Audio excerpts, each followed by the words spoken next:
Here's how to verify files using their MD5 checksum. Copy the checksum to your clipboard. Right-click on the Start menu, then select PowerShell and navigate to the location of your file. Type certutil-hash file, then the name of the file to verify.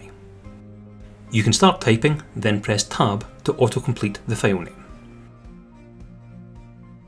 Add MD5, the pipe operator, and find str.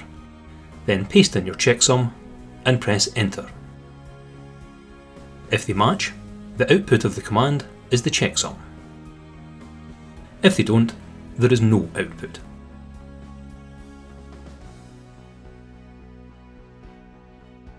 Thanks for watching.